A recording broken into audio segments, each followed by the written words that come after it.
You're listening to Vedge Your Best with vegan life coach Michele Olander. Episode 86, an interview with author and journalist Henry Mance.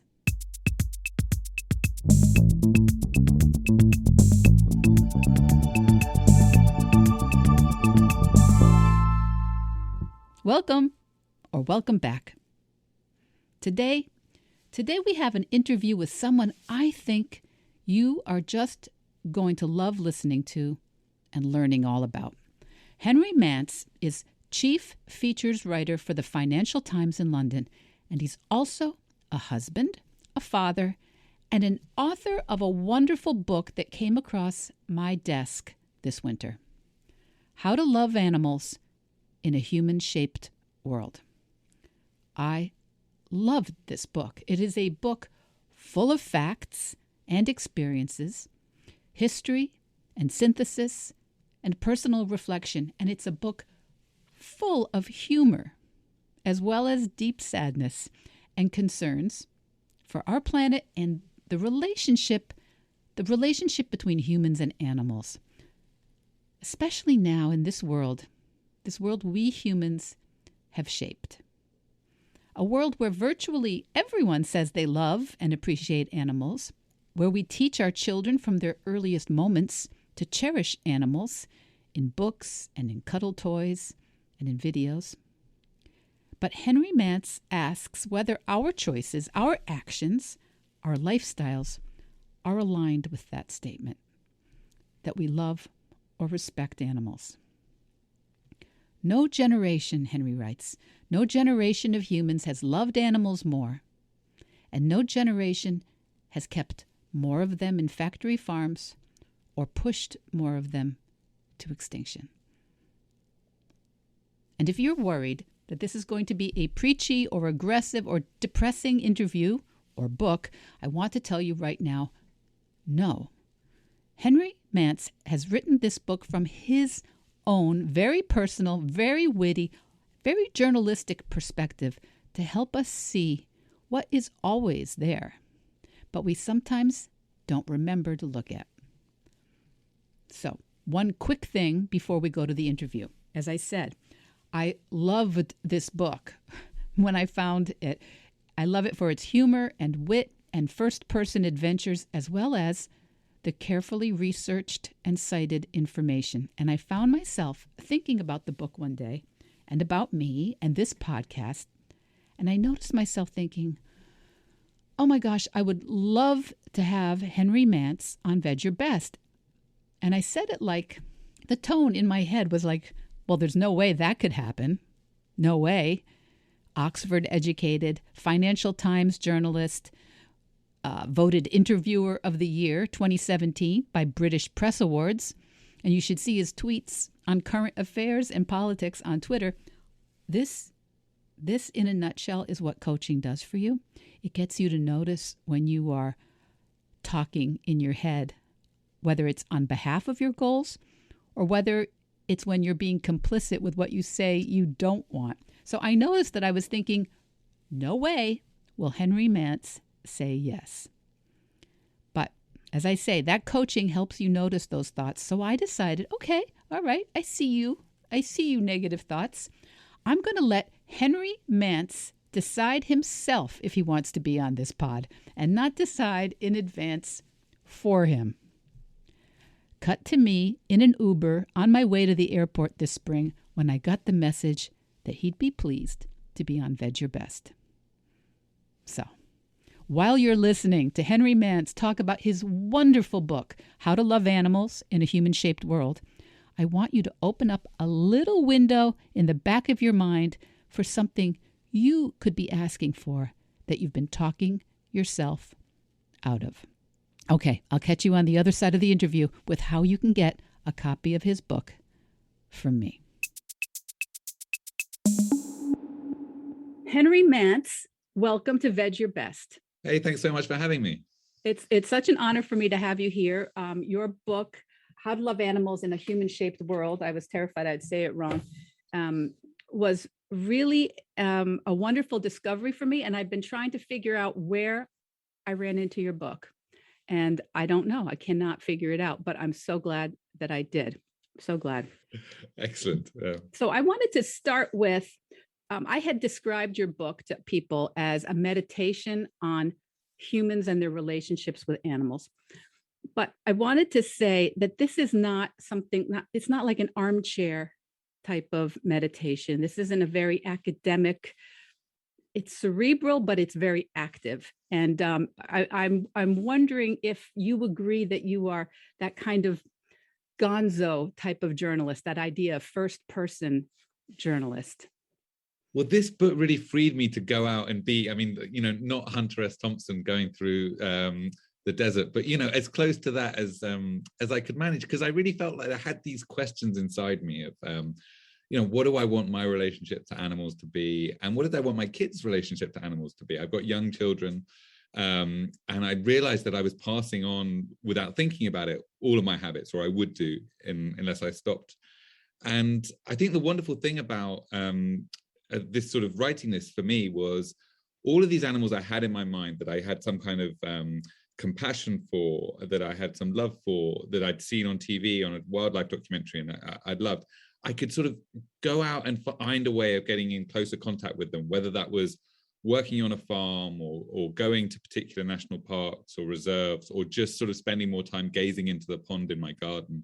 And so, yeah, I really hope that we all have these questions inside of us of, what do we want our impact on this world to be? And so I really hope that it can provoke other people to go through the same process. Well, there are so many different parts of the book. I was trying to think of how to lead our listeners through it a little bit, but you have the beginning is about how we use animals, how we use them for food, for sport, for entertainment. And then the other half is more about how we love animals, and our hope to reconcile kind of comes in between. And what you notice is we are always choosing not to see certain things. And I think this is what I've learned becoming vegans. We're spending an awful lot of time not seeing things that are right in front of us. Well, why don't you explain to me, how did you set this book up? Because clearly some of the work you've done, you've written from maybe years before. I mean, it's some of it is over. It brings together lots of things from my life. So I used to live in South America. I used to live in Colombia, which has, amongst other things, the most number of bird species of any country on Earth. And so you're sort of surrounded by, amazing hummingbirds and other things. And you suddenly realize that a lot of this is disappearing around you. And you think, well, what is it about our way of living which makes that possible? But I wanted to start, I started with a simple idea that it must be possible not just to love animals in theory, or just to say you love animals, or to enjoy sharing cat videos, which I love doing with my now wife, writing captions on memes about cats, etc. And I just thought it must be possible not only to do that in theory, but to live a life that respects that value. That if I love cats, if I love jaguars, if I love the sight of giraffes in the wild, that I must be able to live a life that in some way respects that. And so I went through the various ways that we treat animals. And I started off with food because I think it really is the most important way. Although we don't, we don't go to slaughterhouses, we don't even go to farms, we don't even really see sort of dead animals if we eat them, and sometimes they arrive on our plates and they're barely recognizable, and I think that's part of the reason why chicken is so popular, has become so popular, because it doesn't remind us of an animal. It doesn't look red and bloody like a steak does, and so I wanted to go into that sort of food system and to sort of really bring home to myself what it all involves. What is it like to work in a slaughterhouse? I worked in a slaughterhouse. What is it like to work on a pig farm? I did that, and I spoke to people who could sort of help me understand whether this was consistent with being an animal lover. And in the end, I decided, that on that question, that the food system just involves so many compromises that I think it's better to opt out really of eating meat and dairy and eggs. And I think that I also believe that there is a good life, a fulfilling life, a fun life that can come with being vegan. And I one of the things that really came home to me was it doesn't affect your friendships. It doesn't affect your personality or your identity. I mean, my wife, when I was vegetarian, she said to me, look, vegetarianism is fine, but if you go vegan, it's divorceable.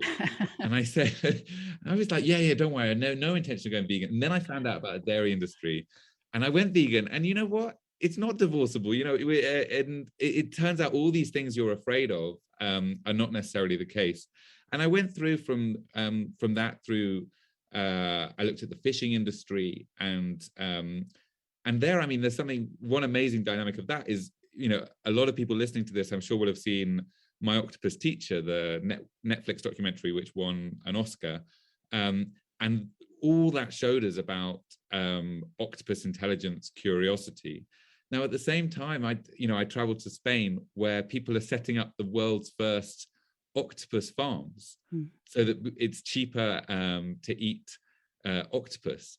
And we have this contradiction in our society where at the very time that we're learning so much about the intelligence and the curiosity of animals, we're also making it easier to eat them and also keeping them in less and less natural conditions. So I really wanted to bring these home to myself and also to people who I think just have no consciousness when they're ordering at a restaurant of what an octopus might involve or what ordering such a thing might involve.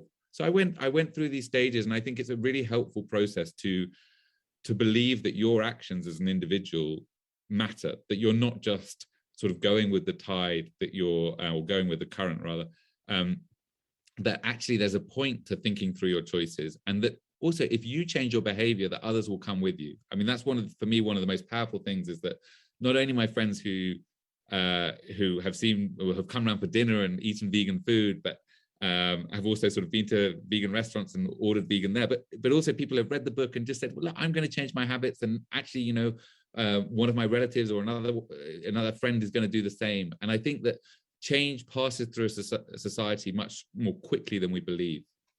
I totally agree. I think, and I think it's lovely to have different people. I don't know if you would consider yourself, like, I don't consider myself as a stereotypical vegan because I came to this much later in life. I don't have the dreadlocks. I'm not a hippie. I'm kind of a very conventional older woman. And so I think it's kind of fun when people come at you vegan who are not the stereotype. Yeah. And I don't know whether I would have lasted or thrived as a vegan in, well, certainly in the 1840s or whatever, when it became popular in London for the first time. I mean, I'm pretty sure I wouldn't have made it then. And, would I have made it in the 1970s or the 1980s? Would I have been a bit too conventional, a bit less willing to stick out? But I have to say, over the past 5-10 years in London, where I live, but also in the places I've been lucky enough to travel, it's just become so much more accepted and so much easier. And I asked someone in a cafe not long ago near where I live, I said, have you got oat milk? And they looked at me like completely astonished at how I could ask such a basic question. For them, it was like, had they got coffee? And so I think that it's only going to get easier is what I say to myself, that the investment going into alternative proteins now, the sort of the consciousness around sustainability means that it will be it's much easier to be a vegan now than it was 5 years ago. And in 5 years' time, I think it will be loads easier still. Yeah, I think it is so much easier now than 10, 15, 30 years ago, and certainly than in the 1800s. But I'm wondering what I've heard you discuss, that there is this, there's a certain pushback with people saying this is not what the change we need is not individual choice. It is institutional or state-sponsored choice. But I've heard you say that we need to get a little bit of a tipping point, the way we needed a tipping point with other issues in our society, like, for example, smoking. We needed enough people comfortably saying, no, this really needs to be looked at, and demonstrating it before these bigger, more institutional choices can occur. Do you have thoughts about that? Yeah, and I'm so glad you raised this point, Michele, because it really matters to me. And I'm someone who, my day job is actually writing about politics quite often. So I do believe in the power of movements and political parties and politicians to change things. But I also think that only happens at a certain point. That right now we're at maybe a couple of percentage points of the population who are saying, I'm going to opt out of eating meat. And maybe a slightly bigger group is saying, I'm going to eat less meat. And I think that is such a small slice of the population that it's really hard for governments to say, we're going to disincentivize meat eating. We're going to cut subsidies for factory farms. We're going to pour billions of dollars into funding alternative proteins. We're going to make schools vegan only, or whatever it might be. These things are so difficult when you're just playing to a very small number. And I think the smoking comparison is the one I make because, the government didn't start taxing cigarettes when most adults smoked. They waited really for some of the health warnings to be taken on board, smoking to go down, and then you could start introducing really quite serious taxes and also banning smoking in public places. You couldn't do that when most people smoked, because suddenly your restaurants would be completely empty. And actually meat eating is far more prevalent than smoking ever was. I mean, you're dealing with 95% of the population. And if we can just grow the sort of the people who have opted out into a slightly bigger group, then I think that will give leaders and politicians the space in which to act. And so we shouldn't see it as a trade. Either you're acting as an individual or you believe in politics. It's really part of the same process. And some of the people who I saw most committed to individual change have been those activists on the street demonstrating against climate change, demonstrating against industrial farming. And they wanted the government to do stuff, but they were going to do absolutely everything they could as individuals first. And otherwise, and I'm afraid if you don't do that, then as a protester, you just get accused of being a hypocrite. So really it's self-defeating anyway. But I think the nice thing about changing your diet or sticking to a vegan diet is that you can really feel part of a societal shift. I think that's true. And I think we need to not talk ourselves out of how important an individual's choices are, because there is such a ripple effect as when you show yourself as living a happy, healthy, connected, non-marginalized existence as a vegan, it does open up the possibility for people who never considered it before. I often talk, I became vegan after I listened to a lot of ultra endurance athletes, men 20 years younger than myself, who were vegan athletes. And I'm not an athlete, but it somehow made me think, okay, so I'm probably going to be okay if I can do that. So you don't know who's listening to you, who's watching you, who's seeing the way you function. That it can make a real difference. One of my recent podcasts was about some of my clients who think, what difference does it make? There's this enormous industrial agricultural situation. There is a climate. There's plastic, there's pollution, there's methane.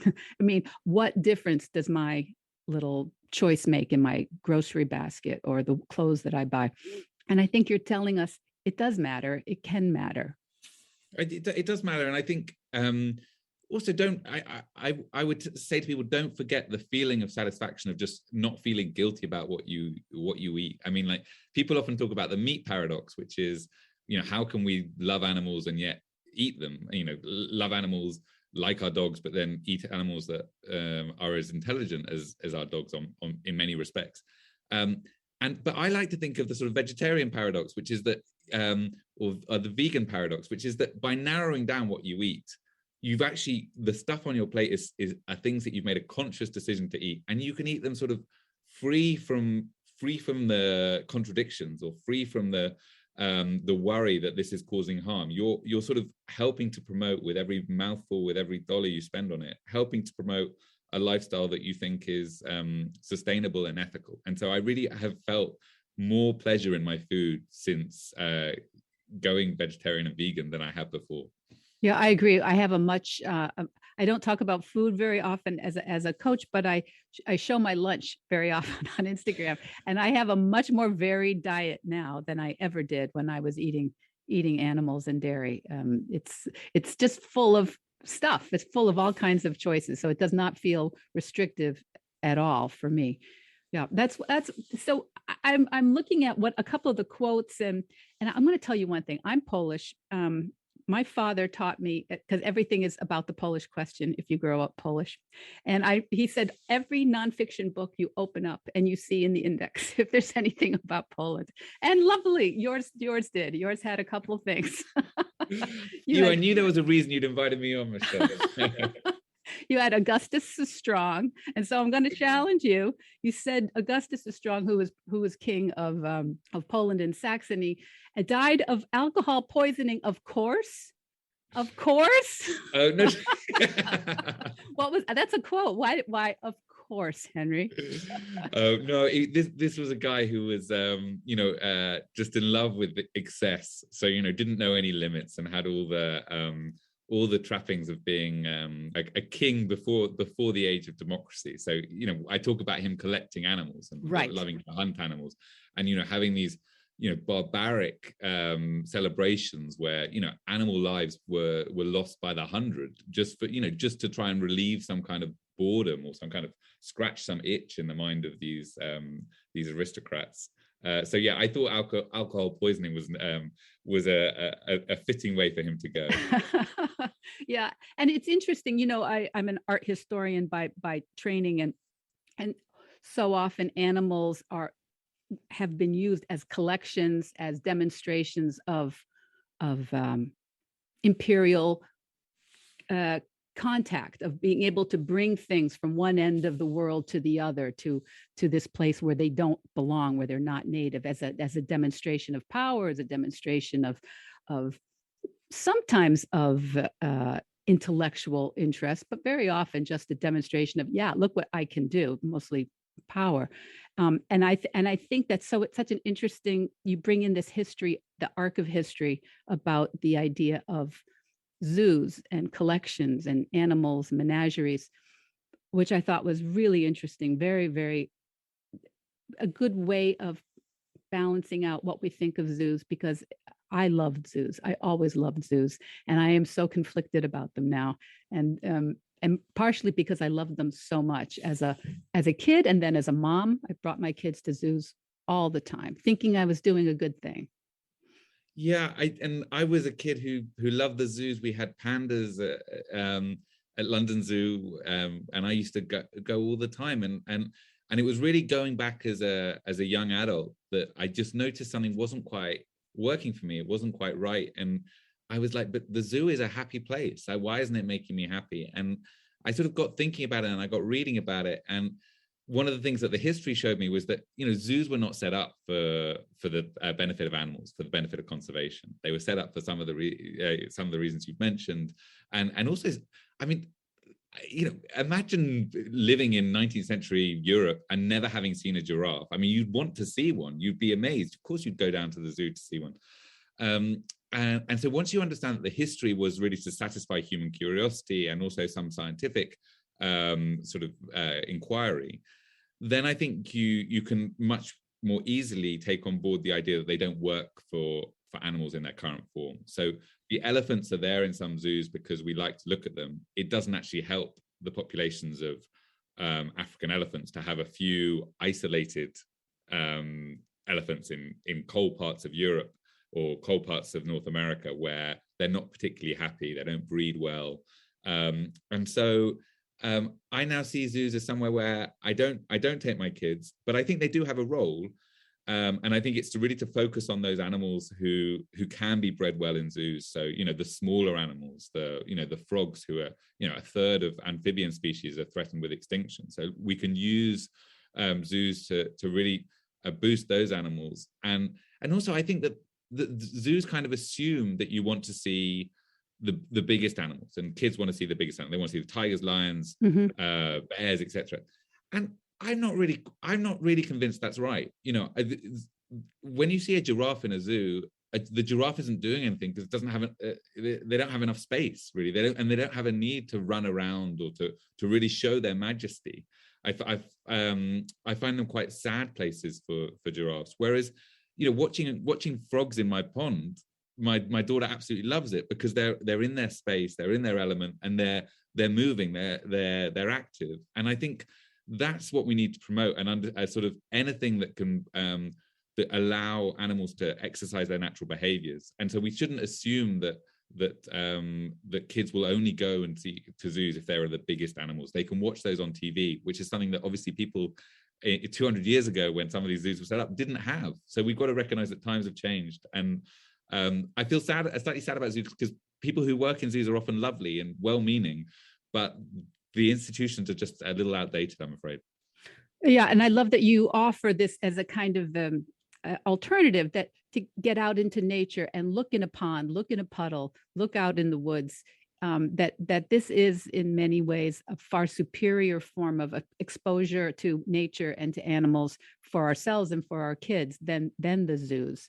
I think sometimes it seems a little bit like, how fun is that? But it could be really fun if you change your mindset about it. I know that I went to the Washington National Zoo one time and saw a female gorilla just doing kind of OCD type of movements. Just, I mean, I'm still emotional thinking about it. She was just like, not, I'm trying to remember how she was basically just throwing up and then eating her vomit, and throwing up and eating her vomit over and over. And everybody standing watching her was just really upset. I mean, literally emotionally traumatized, watching this poor animal doing something that looked so clearly depressed or herself traumatized. And another time I saw the big polar bear at the Central Park Zoo just doing laps in his little pool over and over. And the zoo lost its bloom for me along the way, but still, until you kind of get your mind around it, you go, oh, that's just an anomaly, or that's just one little thing. No, in general, it's wonderful. But it's the time has really passed, I think, for zoos. I mean, that sounds truly sad. And I think also I zoos really say as one of their key purposes is to educate us. But what are they really teaching us? They're teaching us that, animals, where someone I spoke to for the book said, they're teaching you that animals can live in these small spaces, and they can't. And actually, David Attenborough, who is our sort of foremost, our face of wildlife here. I mean, his first programs for the BBC were going to far-flung places of the earth and bringing back animals and giving them to the zoo. So, I mean, really unethical behavior now, taking animals from the wild and putting them in the zoos. But he now says that gorillas, so like the gorilla you saw in Washington, gorillas should not be in zoos. And I think that's so interesting. We're getting to a point where the really largest animals, the gorillas and the elephants, will not be in the best zoos. Will say that we just can't take care of them well enough. And then there'll come a point about where do you draw the line? Which animals can you keep? But I think with some of the biggest animals, and certainly animals who are used to very different climates to the ones they're kept in, the ones that have complex social groups that we struggle to replicate, I think the answer is pretty clear, and I'm glad that David Attenborough has come to that conclusion. I think any of us who have any experience with a dog or a cat or any other kind of home pet animal, we know we've seen kind of neurotic behavior in them, and depressed behavior or hysterical behavior in them, and so we know animals they both mirror our own emotions in a family structure, and they also have their own very, very personal emotional states. And the idea of these large animals that we think that they don't is kind of the paradox that you talk about in your book, that we are so connected with our pets in modern Western culture. We're so involved with them. Some of them are getting psychoactive medications to make them happier or less stressed out. When I was a young woman or a young child, nobody would have spent thousands of dollars on pets medical care. No, I mean, nobody I know, maybe Liberace, I don't know, maybe somebody from some glamorous Elizabeth Taylor, I don't know, but nobody normal would. And now I know my children have paid money for their animal surgery. It's a commonplace, and it is really a paradox for what animals we value in that kind of financial way, not just emotional. Yeah, I'm really, I was really fascinated. I spent some time in San Francisco, and I felt that there, even the sort of the the attachment to dogs in particular was just even stronger than I'd seen in England. And I really saw this coupling of the animal's personality and the human's personality, and this expectation that the two could be the same, that you could do the same activities, that you could be one. And look, I think there are some things that we haven't got right there, which is, which dogs we're breeding, for example. I mean, I think French bulldogs are really mostly not very good and well-bred animals, and I really don't understand why people find them so attractive, although it's clearly something to do with the flat face and the baby faceness of them. But it's really like, a 1 minute Google will tell you all the reasons why you don't want your dog's airways to be in that shape, and you don't want their faces to be in such a position where the eyelids might not even be able to close. But having said all that, I also think that our love for our pets, our willingness to spend on them, it could be a great springboard. It could really help us in our relationship with other animals. I mean, look, we have so many animals at risk of extinction around the world, and they're going extinct because nobody will pay to protect the forests in which they're from. Nobody will pay to create another source of income for the people who live nearby those animals to take care of them. Or and we also have very many animals on farms who are treated very badly because people won't pay enough for their meat, because people will insist on eating meat. And so if we can just transfer a little bit of the love we have for our pets, a little bit of the understanding we have to our relationship with other animals, then wouldn't we be in an amazing position? Wouldn't we really have something to work with? And you're right, it's something that we didn't have 50 years ago when your dog got sick and you took them out into the yard, and that was the end for them. And so I really think we have to grasp at the good things we're doing, rather than just saying everything's terrible with this mess of contradictions. I know there's a temptation to do that, but to say, let's salvage and indeed celebrate what we can out of our relationship with pets, and then bring that to bear on the rest of the animal world. I know that I have a cat who I love very much, who I know eats meat and has a footprint of her own on this planet, and it just sort of there is a contradiction there, but all it does is it sort of inspires me to make sure that I'm having a positive impact in other areas. So if I have my cat who is eating meat, and including some chickens which probably don't have the best life, then I must go and make sure that I'm trying to compensate that in other ways, in other parts of my life. So you don't see that as insufficient? Because I mean, I that's something I consider as there's no way to do it all perfectly.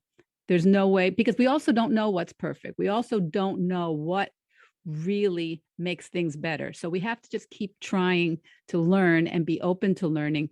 I sometimes think that the pets, our devotion to our pets is some kind of escape from that cognitive dissonance we have about our animal agriculture, that we're like, no, I love animals. don't tell me I don't. I do. That's exactly what it is. Yeah. I mean, is it, I really, someone who isn't vegan pointed me towards the sort of mission statement of the Vegan Society. And I'd forgotten that what it says is, eliminate the use of animal products, but as far as is possible, so it's pragmatic.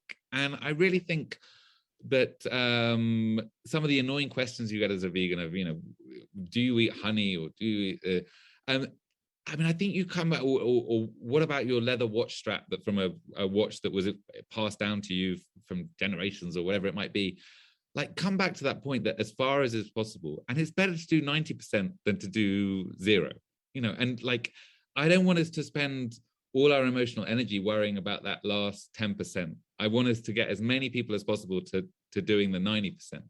And, I try and go the extra mile. I mean, I'm, as we speak, I'm sort of slipping on my my vegan sandals and all that, but I don't want people to beat themselves up. I don't want people who read my book to think, unless I go the whole way, there's no point, because that's really not what we need to do as a society. We need to get as many people on board, and some of them will go 100%, some of them will go 50%, some of them 90%.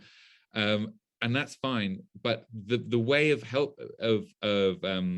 I think helping change happen is not to get caught up in neuroses, to make change seem easy and enjoyable. And so that's certainly what, even having done this, what you kindly called as a meditation on it, occasionally I stop meditating and I just sort of, I act. I just say, look, my cat needs to eat. Yeah. Well, veganism is not something else I think for humans to just beat themselves up about. I think it's very hard to be 100% vegan without starting by being 10 or 30 or 50%. I mean, you kind of need to learn those skills in this world where it's set up culturally, it's set up economically, it's set up industrially to not be vegan. So to opt out, you need to come up with a few skills and a few abilities. So it's not something to go all or nothing, to think about all or nothing. You were talking about frogs being, or did you say frogs were on the endangered list, or the entire? Amphibians. A third of amphibians are. They're in the tropics, especially. They're being really badly hit.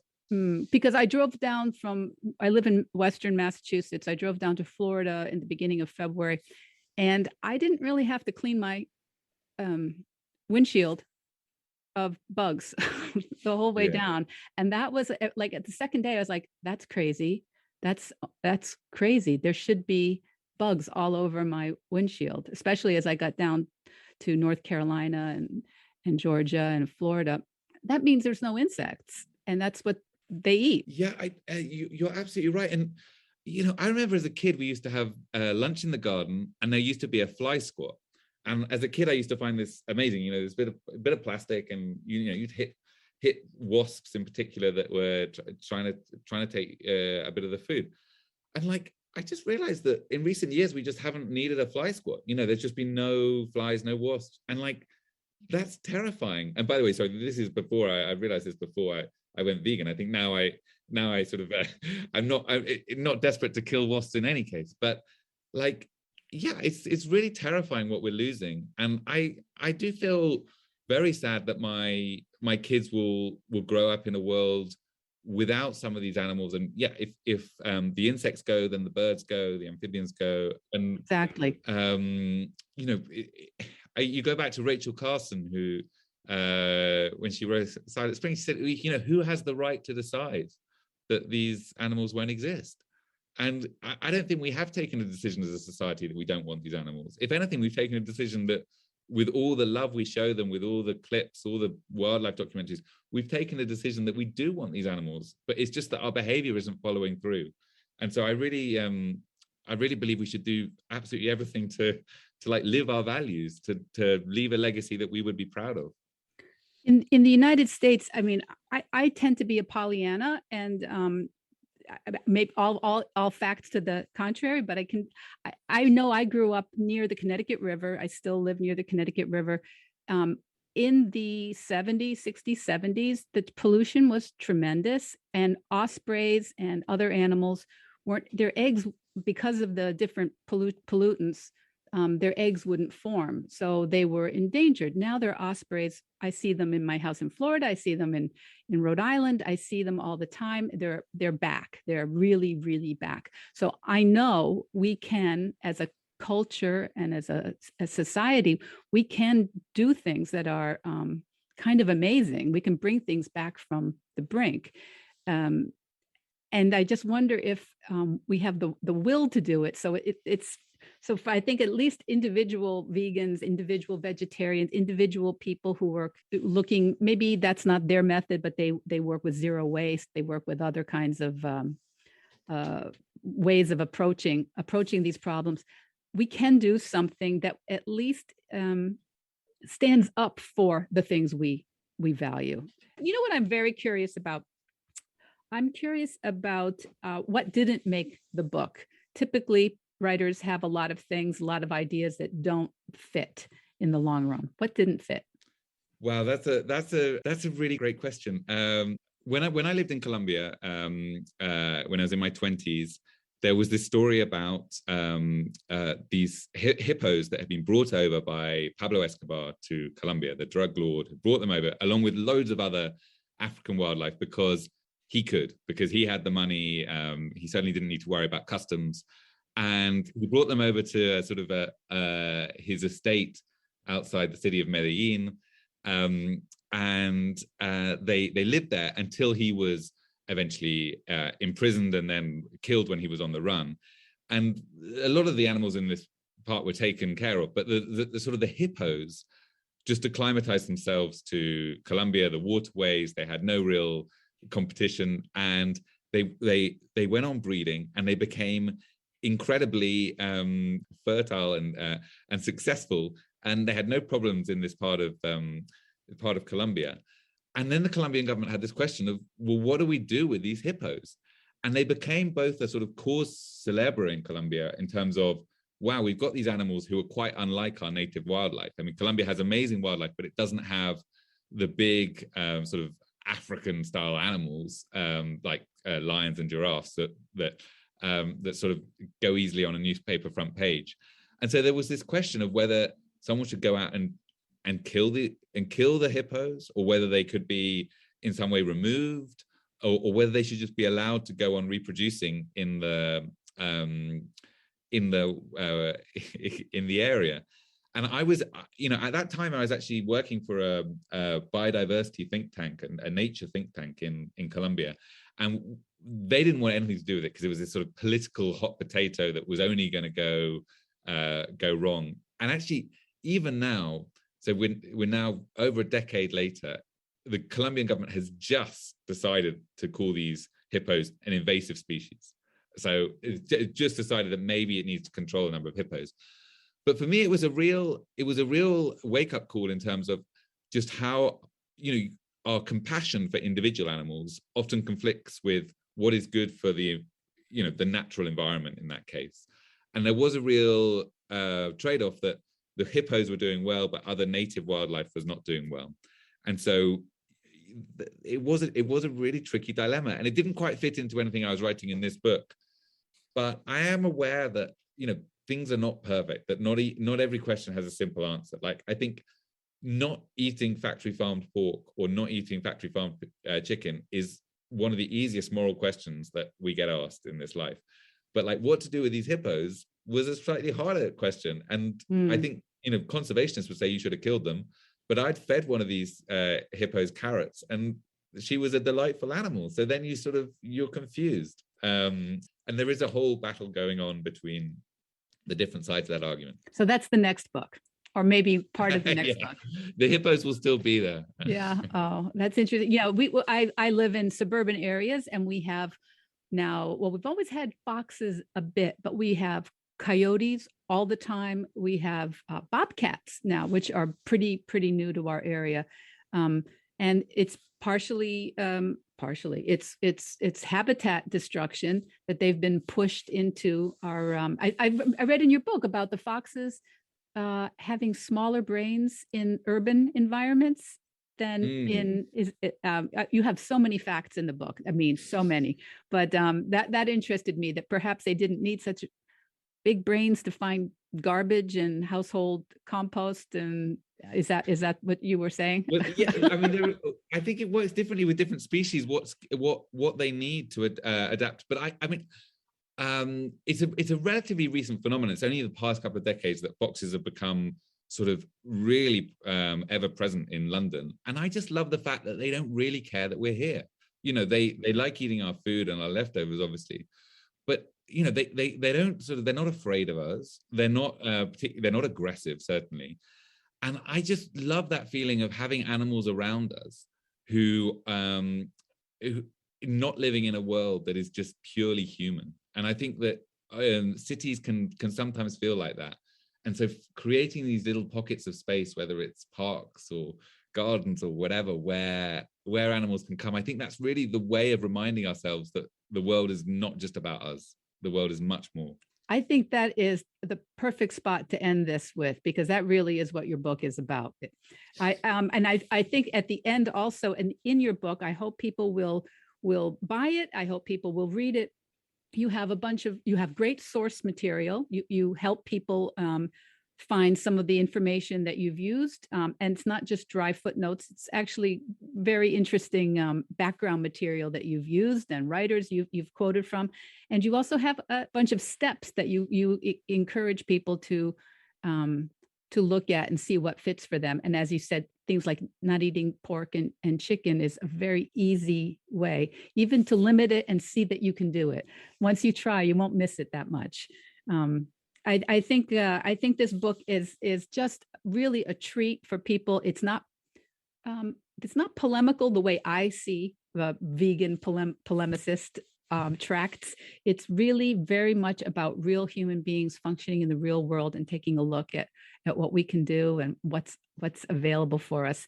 Is there anything you'd like to leave us with other than please go buy the book? Because I think it's a book that's going to sell for years. I think it's going to be something that will be interesting to people for years, not just this year, this season. No, I thank you so much for your kind words, Michele. It means a lot to me, and I really, for me, it was a journey of a few years to give up meat and then give up dairy as well.